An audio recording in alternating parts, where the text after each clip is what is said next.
Hyvät katsojat, olemme juuri soittaneet vuoden viimeisen konsertin. Ja haluaisimme kiittää tästä vuodesta kuulijoitamme ja yhteistyökumppaneitamme sekä...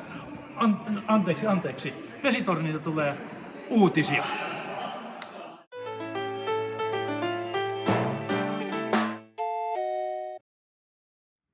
Hyvää päivää.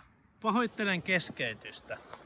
Seuraa erikoisuutislähetys täältä Vesitornilta.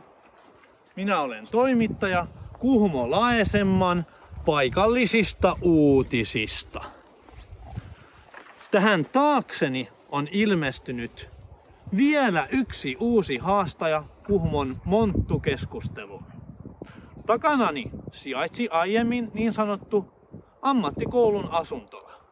Kuitenkin loka-marraskuussa asuntola purettiin. Asuntola ehti toimia hetken vapaana graffittiseinänä. Tässä takanani näkyy tärkkelyspitoinen mukulakasvi, toiste sanottuna kuuma peruna. Aihealue on niin herkkä, että olemme suojanneet toimittajan identiteettiä paperipussilla.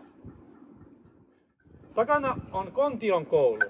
Kontion koulu ei oikein osaa päättää, onko se monttu vai eikö.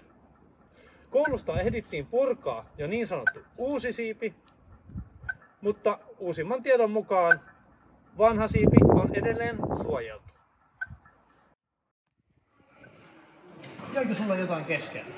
Niin, haluaisin toivottaa hyvää joulua kaikille. Meidän molempien puolesta.